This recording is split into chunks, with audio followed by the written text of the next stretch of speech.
Good morning, folks. This recording's coming from Killin Church, and as you know, we're living in unprecedented times. The church is closed, but hopefully those of you listening to this recording at home on the USB stick, or indeed watching this recording on the Facebook page of Killin Church, will still feel that we're all connected as God's family here in Killin. A reminder that the first verse of the first letter of Peter, he mentions that he's writing to all the exiles who are scattered across Asia. And of course they were scattered at that time because of persecution. Now in a sense, our congregation is scattered today, not because of persecution, but obviously because of this virus and the situation that we're in. So therefore we're finding our feet here, we're feeling our way forward, and this recording is one way of keeping in touch and still worshipping together. Let me begin with a prayer, and it's entitled A Prayer During Times of a Pandemic. May we who are merely inconvenienced remember those whose lives are at stake. May we who have no risk factors remember those most vulnerable. May we who have the luxury of working from home remember those who must choose between preserving their health or making their rent. May we who have the flexibility to care for our children whilst the schools are closed remember those who have no options. May we who have had to cancel our trips remember those who have no place to go. May we who are losing our marginal income in the tumult of the economic market remember those who have no margin at all. May we who settle in for a quarantine at home remember those who have no home. During this time when we cannot physically wrap our arms around each other, let us yet find ways to be the loving embrace of God to our neighbours. Shall we say the Lord's Prayer together? Our Father, who art in heaven, hallowed be thy name. Thy kingdom come, thy will be done on earth as it is in heaven. Give us this day our daily bread, and forgive us our debts as we forgive our debtors. And lead us not into temptation, but deliver us from evil. For thine is the kingdom, and the power, and the glory, forever. Amen. Now a short reading from Matthew's Gospel. It's Matthew chapter 8, beginning at verse 23. Then Jesus got into the boat, and his disciples followed him. Without warning, a furious storm came up on the lake, so that the waves swept over the boat. But Jesus was sleeping. The disciples went and woke him, saying, "Lord, save us, we're going to drown."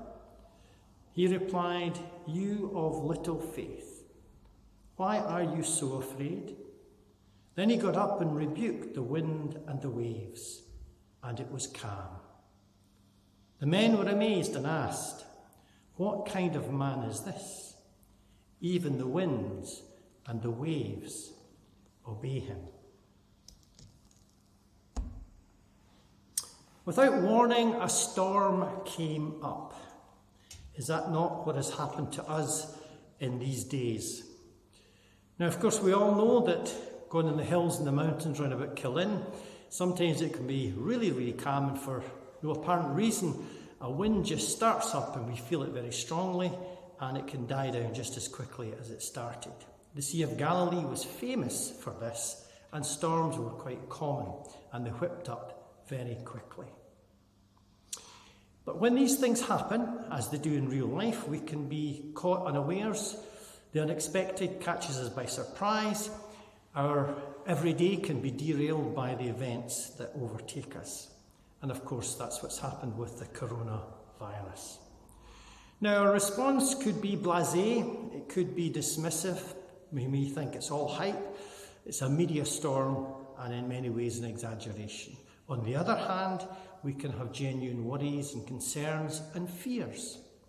over health issues, financial issues, mixed feelings about what's happening to our friends and our family, and indeed for ourselves. It can be disturbing and a distressing time, and there are many who are in that situation. The disciples, remember, were experienced fishermen, and yet even they were caught out in the boat in that storm. We may well have seen things before. I've heard several people say, well, we survived the war, we'll survive this, and I'm sure that's right. But at the same time, there are genuine fears and concerns and worries that people have. It may well be that this event that we are going through will be remembered for the rest of this century. We'll be talking about pre-COVID-19 and post-COVID-19 as we go through the rest of this 21st century. So this is real, and we're in the midst of it, and we're all affected by it. But point number one, Jesus is in the boat, so don't panic. Just as he was in the boat with the disciples, he's here in this situation with us. God said to Moses, when Moses was frightened, I am with you. Likewise, God's address to the people of Israel in exile in Babylon was, I am with you. And Jesus' last words to his disciples in the end of Matthew's Gospel was, Lo, I am with you always, even to the close of the age. We are not alone. I remember hearing a story or seeing a story as a documentary about a Dutch captain at the time of the Krakatoa eruption in the Far East in 1883.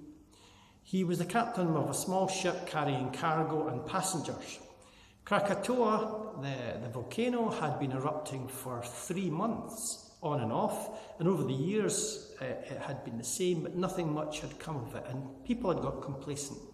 But this particular day in the Java Sea, this captain realised there was a huge explosion, and he saw a huge landslide as a whole cliff face just fell into the water. And he realised that in a very short space of time, there would be a tidal wave coming towards the tiny boat. So he took control of the situation. He turned the boat around to face the oncoming wave. He ordered all the passengers down below. Now, that must have been quite a daunting thought for the passengers to actually go down and to be ballast for the boat, but to be down underneath was probably very scary. He put the anchor down, and then as the wave approached, he ordered full power, full steam ahead. The wave came and it broke over the bow of the boat and passed by, and the boat and the passengers were saved. And throughout that experience, the captain's voice was heard to be saying, steady, steady, comforting, authoritative, and reassuring. That captain, by his quick thinking, by his courage, and indeed by his control of the situation, saved the lives of all those on that tiny boat. In our story, Jesus took control of the situation.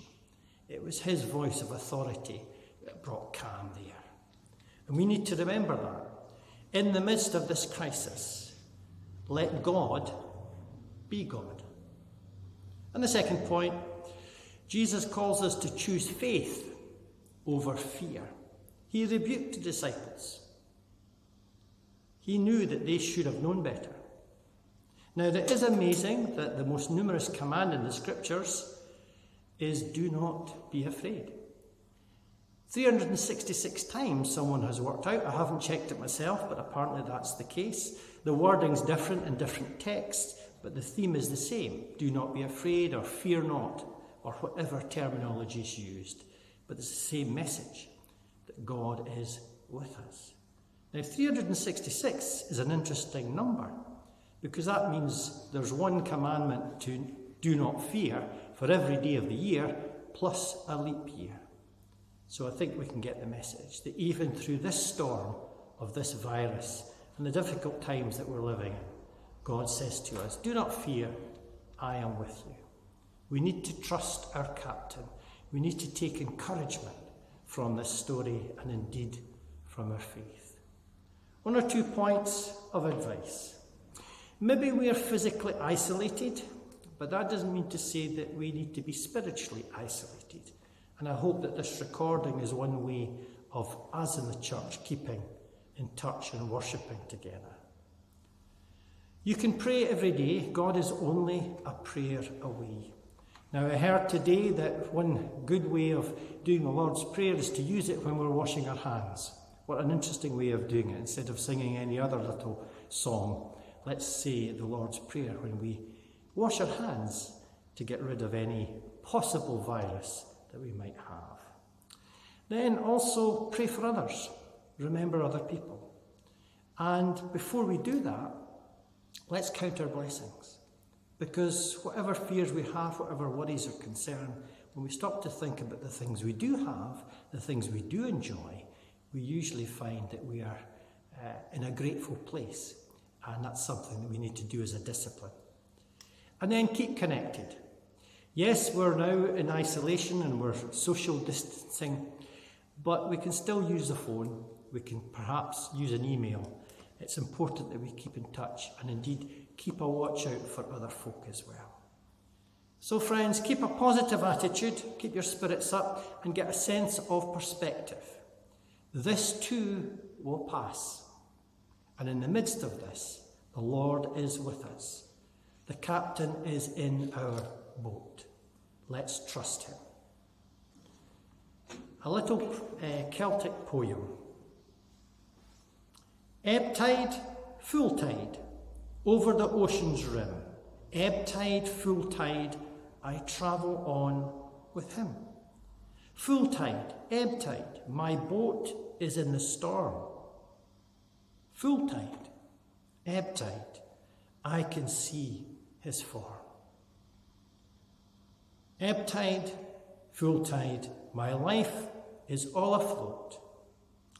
Ebb tide, full tide, he is in my boat. Amen. An intimation, tonight at 7 o'clock, those of us in this congregation who know about it will light a candle of hope. And perhaps as well as lighting a candle, we put it in our windows so other people can see it. And we perhaps light it with a prayer as well. Now, this is a national initiative, and it would be good for us to do this. And as we do it, to remember all over our nation, our brothers and sisters are doing exactly the same. So as we light the candle at 7 p.m. on this Sunday evening, others are doing it too. And can I suggest, rather than a one-off, that we continue to light that candle every Sunday at 7 o'clock until this virus and the epidemic is over. And as we do so, we realise we're doing this in connection with all others in our village, but also throughout the nation. And also a reminder of what we say in church when we do light a candle. Let me remind you of that.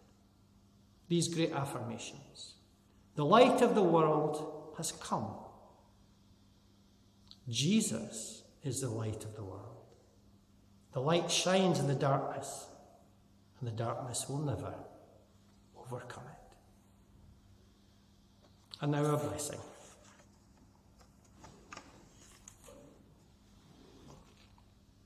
May the grace of Christ uphold you, and the Father's love enfold you. May the Holy Spirit guide you, and all joy and peace betide you, now and to eternity. Amen, and God bless.